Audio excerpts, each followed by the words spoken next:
Hello, it's Sunday morning, 7th of September, and it's time for another Wardy's Waffle Farm update. I've got crib sheet here of yields because I've had a few people ask me the last week or two where are our yields this coming harvest. So I promised you last week that I'll go through them all. So these are the yields. I'm going to be giving them in tonnes a hectare and also tonnes an acre. But just first of all, to go through what we've got in this update, we are looking at the plot combine that Agri brought. We've got the trial plots, real small plots, very narrow plots, but all replicated, and Agri brought their specialist plot combine to do that. So we go through that, talk to Philippa and Justin, who are in the cab and operating that and doing the plots. We also look at establishing the cover plots, so I cover crops up on the heath. We've done some more of those. Agri also came on Thursday, I think it was, to treat and clean our seed. So we've got one variety that's done really well for us, which you'll hear about that later in this update. Also, some of you have been referring to PX Farms and James Peck, and Uncle James as I call him, and wondering what the tie-in is there. Well, my eldest daughter Sam has married. James is agronomist, and also James's cousin, who is called on PX Farms YouTube, called Cousin Michael. So that is a tie-in. So somehow or other I've been related now to James through marriage, which I'm not sure whether that's a good idea or not. But anyway, so in this update, I actually also visit James. He's got a farm. PX Farms have got a farm, the contract farm, and some land near Grantham, which is only about probably, I would have said, 20 minutes from me. So on Friday, I went across to see James, and we had a couple of hours together. And thank you, James, for showing me around everywhere. I've been around there once before, but it's great to spend a bit of time with you and just show you cultivations. And I must say, I was massively impressed with one of the Horsch machines that is cultivating the ground with, to the extent that we're just looking at that as well, wondering whether we ought to be trying that, because it did really go very, very well. So thank you for showing us around. I've got one or two snippets from that visit yesterday afternoon, sorry, on Friday afternoon,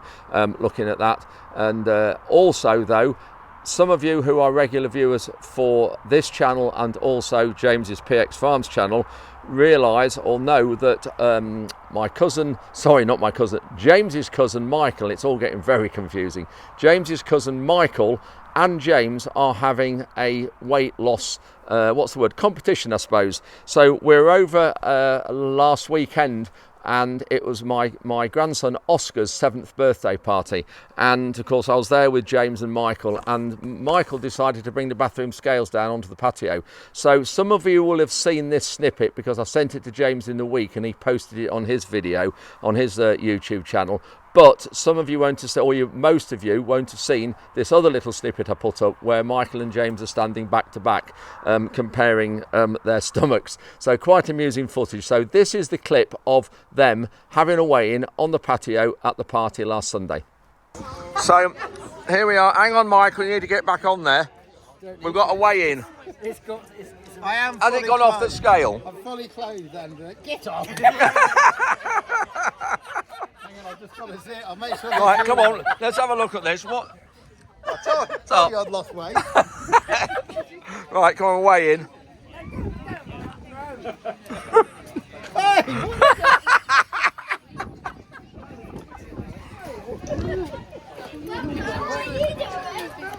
I know he did. He's really got the town on it. 15.52. Come on, Patty. Right. I'm going to leave my belt on. I should take your watch off. Hang it. Come on, Pecker, that's not down to zero. No, because I'll still beat him. Oh, No! Hold on a second. Hold on a second. no, don't. We don't want to make you lighter. We're not having this. Hold on, I've got my winter shirt on. Oh no, we can't have this. Oh. You've got to stop. Look. Was that 16-3? 19-3. No, that's not true. Your scales, I think, are so used to. Back to back. Now, come on, Pecky, breathe out. Well, there you are, viewers. That explains it all. So, as you can see, quite a lot of joviality went on there, and it was highly amusing when I got someone to stand on the back of the scales and put his foot on, and James was horrified when it went up to 19 stone. But anyway, some amusing antics last weekend at the family party. So that is a tie-in between James Peck and myself. Anyway, let's crack on now with this update and into the yields of the crops we've had this last harvest. We had a very reduced area, as you know, because we had a lot of fields that we didn't get planted last year, this year, and I set the date of April the 20th, that if we didn't get any crops planted by April the 20th, we wouldn't put them in the ground. And I think I was right to do that, because the yields we've had from some of the later ones haven't been brilliant. So looking at spring barley first of all, the best yield of spring barley we had was the field on the heavy land after the Capulet beans. So that is the beans we grew last year to go to baked beans, and that wasn't planted till about April the 15th or 16th, and that came out at 8.1 tonnes per hectare. Now 8.1 tonnes per hectare is about 3.2 tonnes per acre, and that was our best crop of Laureate spring barley. Now we had our worst crop up on the heath that was planted in very early March. That's on a very light land, and this was a second cereal slot of 6.1 tonnes per hectare, and I think that's about 2.5 tonnes per acre. I haven't got that worked out here in tonnes per acre on this sheet, but really low. So that's the extremes. So our total yield of spring barley, our average spring barley, came out at 6.78 tonnes per hectare, and that's 2.74 tonnes per acre. So quite disappointing.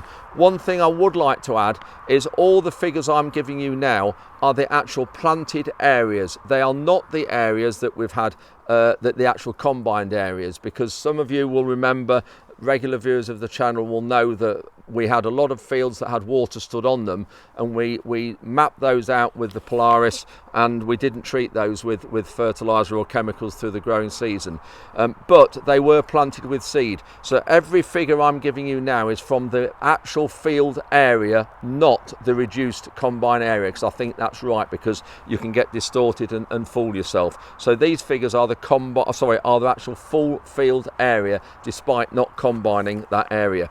So that's the spring barley yields. Now we go on to the winter wheat yields. Variety called Gleam. All our varieties are feed wheat. So a variety called Gleam, we had our best yield was from a field after oats last year at 10.27 tonnes per hectare, or 4.1 tonnes per acre. And our worst yield there was also after beans, and that was 8.53 tonnes per hectare, or 3.5 tonnes per acre. So that is the range. And I would say with Gleam, we've had a variety there that has been really good for bushel weight. So the quality and the heaviness of that crop is really good. So that is one, and we're going to carry on growing some of that variety this coming year. Now the next variety that I was disappointed with at the start, but then as the last field we harvested I wasn't, is a variety called Cranium. Another feed wheat. The very first fields of wheat we harvested up on the light land on the heath, and they were really disappointing. Or the first field came out at 8.2 tonnes per hectare, planted about October the 10th after oats. So again, really good break crop. You'd thought you'd get a good yield of winter wheat, but we didn't, and that 8.2 tonnes per hectare equates to 3.3 tonnes per acre. So really disappointing. But then put that on the other foot, the last field we harvested was after sugar beet, virtually next door field to that, on the same soil type, after sugar beet, planted February the 2nd, and it came out at 9.9 tonnes per hectare, or 4 tonnes per acre. So we have got 1.7 tonnes per hectare increase on the same variety, the same soil type, but drilling it October, November, December, but drilling it 3 months later, which is absolutely staggering to think that would happen. But in that field, we also had a variety called Oxford, a new variety of feed wheat that we are looking to grow on ourselves, and that is the variety that Agri have cleaned and treated this year. This week for us to plant this next year. We had some Oxford. We only had 1 tonne of that new variety in the middle of that field, and that did 10.7 tonnes per hectare, so 4.3 tonnes per acre. So absolutely staggering that our best yield has come from very, very late drilling. Now, the other thing I will say about that field, and I haven't got the results yet, Agri, as you've seen in this update, or will see, have combined their plots. In those plots, we also had some spring wheat. So this was planted around the similar time, end of January, early February. A lot of winter wheat varieties, but also spring wheat on the same day. So that's going to be really fascinating to see which of those performs the best. But I think it's brilliant that Oxford, new variety, planted early February, has out-yielded any other variety planted 3 months earlier on the similar soil type. Then actually, on that cranium, the worst field we had there, the lowest yield was 7.1 tonnes per hectare or 2.9 tonnes per acre. So a massive swing. 7.1 the lowest, 9.9 the highest, and just a big swing. So 2.9 tonnes per acre against 4. Big swing, same variety, just drilled different times and different soils. The last field I wanted to just highlight as a variety called Dorsum. Really good for us, it has been in the past as a continuous wheat. Again, a feed wheat variety, and we only had 1 field of that this year, and it came out at 8.5 tonnes per hectare. That was after beans again, which normally that is a very, very good break crop. So 8.5 tonnes per hectare equates to 3.4 tonnes per acre. So again, very, very disappointing yield considering the break crop we've had. So all in all, as an average, if I look at every single field we've got and every variety we've got, our overall winter wheat yield has come out to 8.9 tonnes per hectare or 3.6 tonnes per acre, which for us is a really disappointing yield. But I suppose when you start to look at the conditions we've had this last winter, not quite record rainfall, but nearly record rainfall, continually rain from October right through till May, I suppose you can maybe say that's not too bad. But when you start to look at grain prices, and yes, I have sold some forward. I've sold only 2 loads forward at £250 a tonne for going in November. But there's a lot of grain I haven't sold. And of course, at the moment, wheat prices are down to about £180, £175 a tonne feed wheat. So that is really, really disastrous. And while we're looking on grain prices, the barley, the malting barley has all made the grade this year, so it will go for malting. We've got a contract with Coors, or with Souffle, I think it is now, who bought Coors. This is the brewery at Burton-on-Trent, and the grain merchant Frontier manage that. All ours has met the grade, and I've sold some early forward at £220 a tonne and £240 a tonne, but the rest of that contract is fixed, and it's based on a feed wheat price with a malting barley premium added in. It's a bit complicated, but I'll fill you in that in a few weeks' time.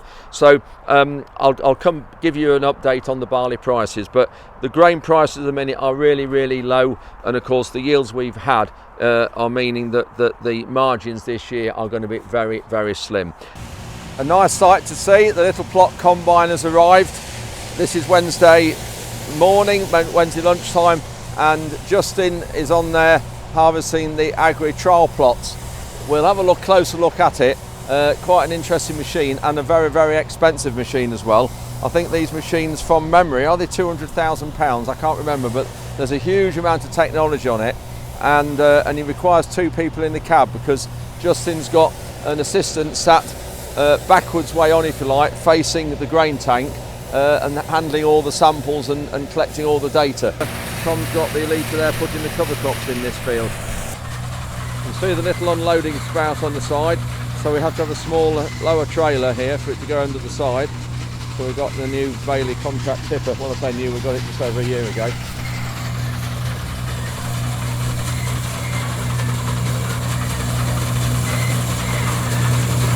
Not very level, because when we soloed it after Sugarloaf, it wasn't very level.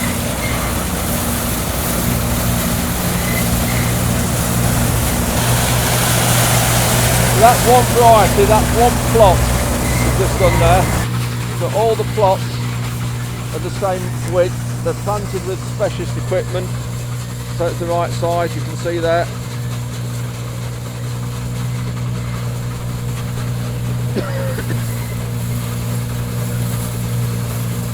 So all the plots are the same length.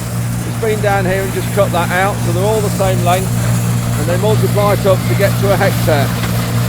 So 2.5 acres roughly. Nala, come on.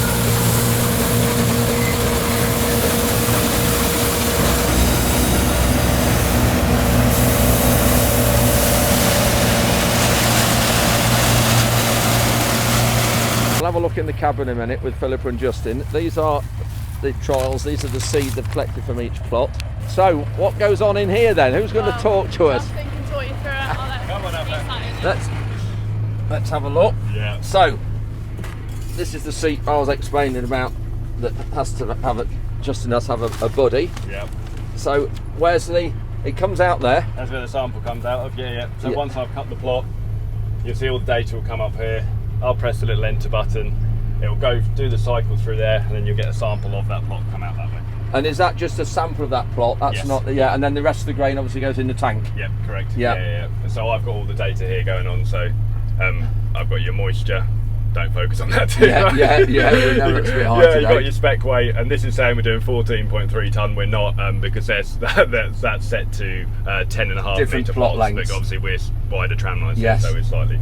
Yeah. But you told me you did 10 tonne here. So. Well, it did. Yeah, roundabout it did. We were about 10 tonne a hectare, and then the Oxford there was 10.7. So, be interested to see what you get in. Have you got cranium in the trials here? Yes, there will be. Yeah, There will be, Yeah. So this yeah. is variety trials. I've done the untreated rep, and these are all treated reps. now. So that was the reason, or how it works is every variety that's in the plot, there's an untreated to it as well, so you can see what difference the inputs make. Correct. Yeah. And how many more have you got to do with these? I Around the country. No, we're nearly towards the end.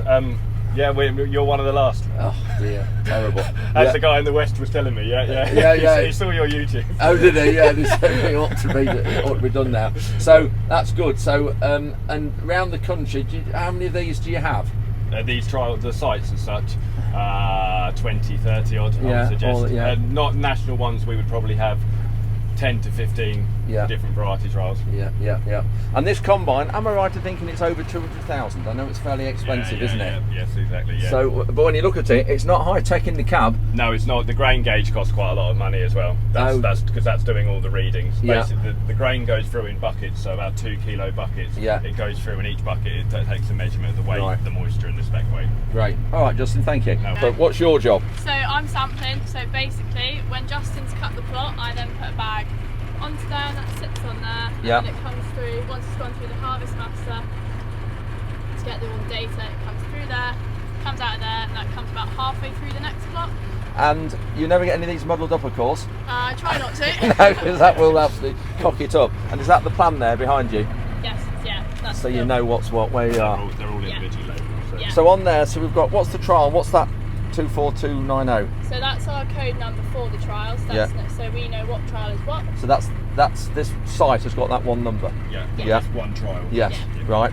And then plot 109 is obviously the plot we're in. Yep. And that's treatment 9, is that? And then it'll go treatment 10, is it, as you go along? No, they're yeah. replicated. So sorry, it will be. The first rep will go not 1, 2, 3, 4, 5, 6, Yeah. 7, and then the other lot are replicated. So they're dotted about Yes, yeah, everywhere. Yeah.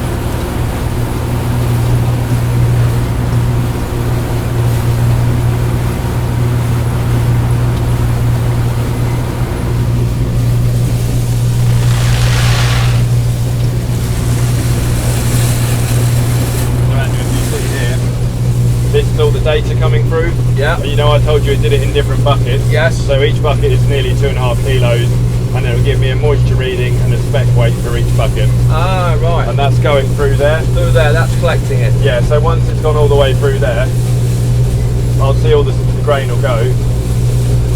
I'll press enter on there, and then I can go on to the next plot. And like Philippa was saying, the sample will come out maybe halfway through the next plot. Oh, it's a bit of a delayed reaction. So now, there you go. There, it's gone in. Oh, so there's the sample. Yeah.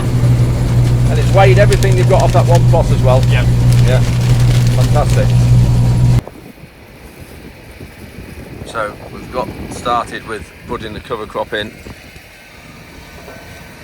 Just using the press at the back in place of a roll so we can do it all in one pass.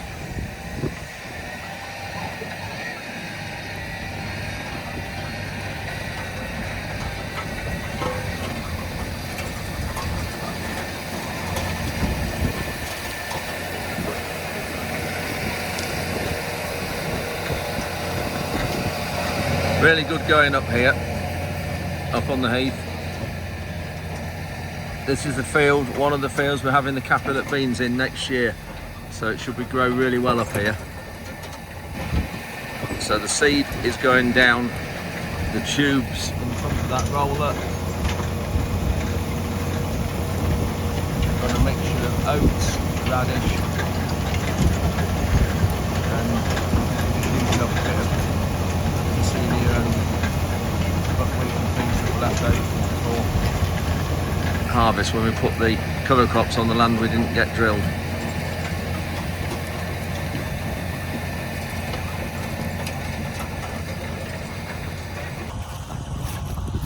Doing a really good job there.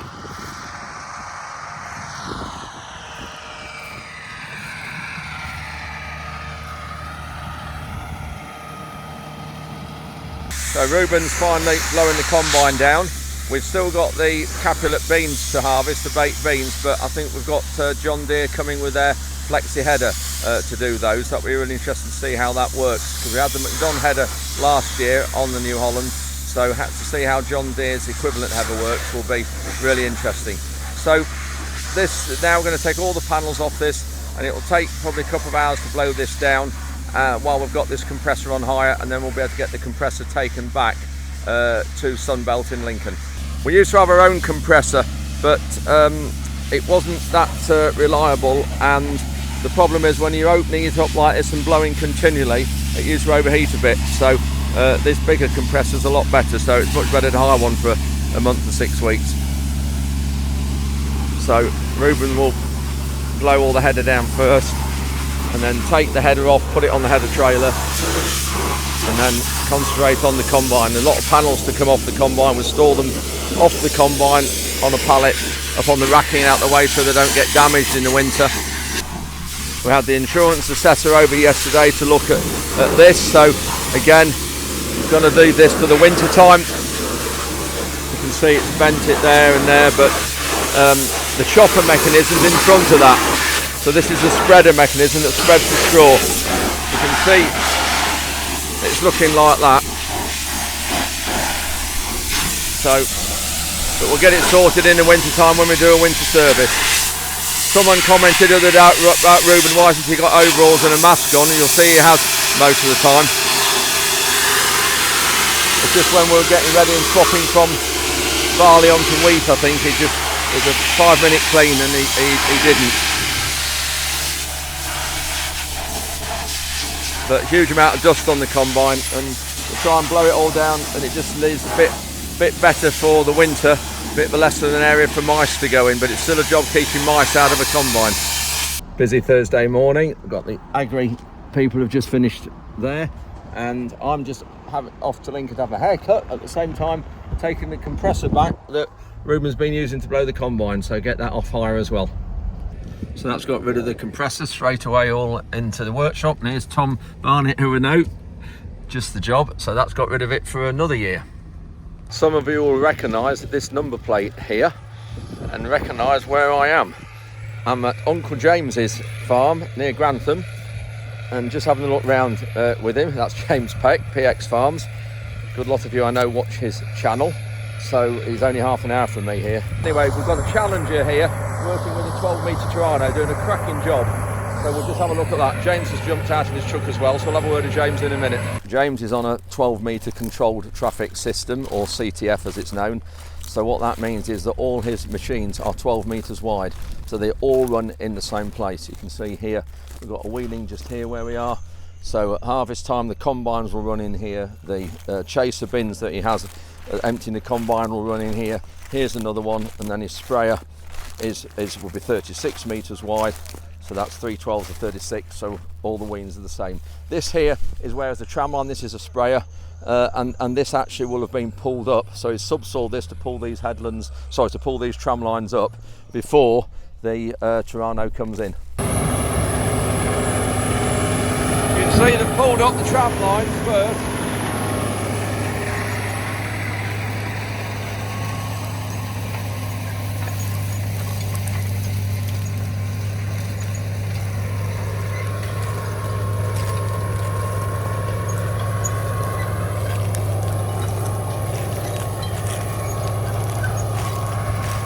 That is doing a cracking job.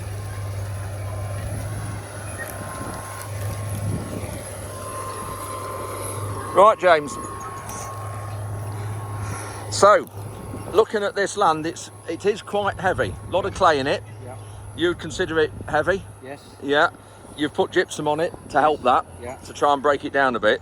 Looking at your cultivator, this Torano is doing one hell of a job. It really is. I'm really impressed with that. I've never really seen one working close up before.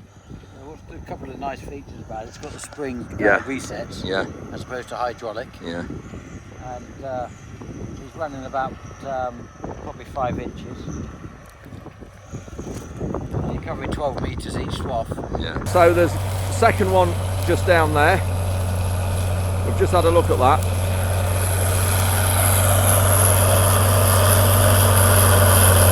Tractor sounds good.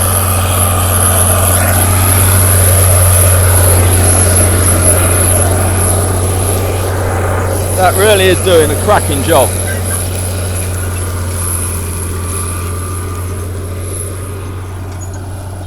There is a surprising amount of moisture in here, leaving it very level.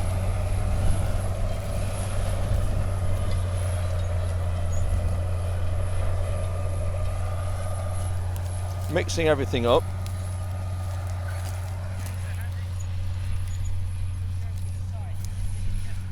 There is a lot of moisture in this, a lot more than ours. And we're about probably 15 miles away from where we are.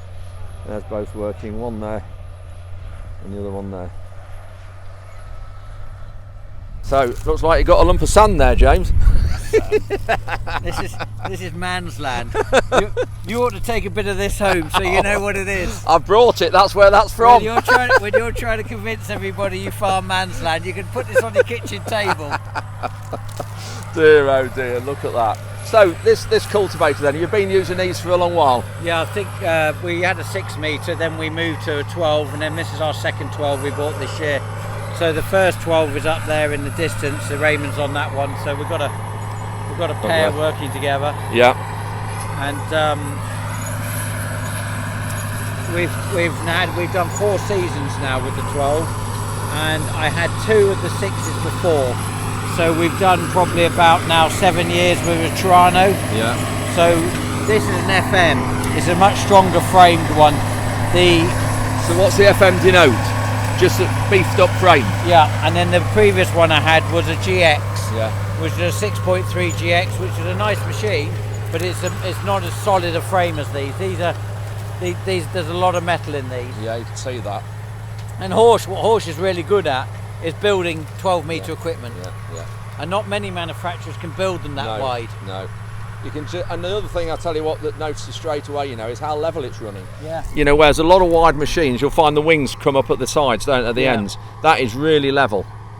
It's well engineered. And consistently level, because we do controlled traffic farming, and we're always driving at 12 metres on the same things. If we had a machine that was pitching on the wings, we'd start to get very rough looking fields. Yeah, you would. Yeah, you would. I think that's brilliant. We pulled these tram lines up because of the wet winter. Yeah. We pulled these up. This one's been done with the Horsch. We run a Horsch subsoiler, which is a prototype, and we also run a Great Plains, which was a Simba. I know. Yeah. Which is a really good tool. And would you do these every year? No. No. We're doing it this year because of the appalling winter we had, and we do drill the tram lines. Yeah. And the intermediates. So we don't actually have a tram line thing on the drill where we turn off. We actually drill them. And even though we run them out throughout the year, it creates a root structure in the tram line, to soak it up a bit and help Yeah. the moisture. You don't find you get green corns at harvest then? No. And I think that years ago that green on the edging used to be a lot worse than it is. Yeah. And then of course the 12-metre cut on the combines and putting it in the grain store, we lose it anyway. It disappears. What horsepower's that Challenger? That one would be 590, and that one over there 650. And then there's two of those. The two brothers have one each. And then Glyn, this is Glyn's tractor. Now he's driven the new 1167. He's pining after it. But I mean, the engines, what a bark that's got, hasn't it? Oh, it's a great noise. You can, it really It's is. done 11,300 hours. Has it?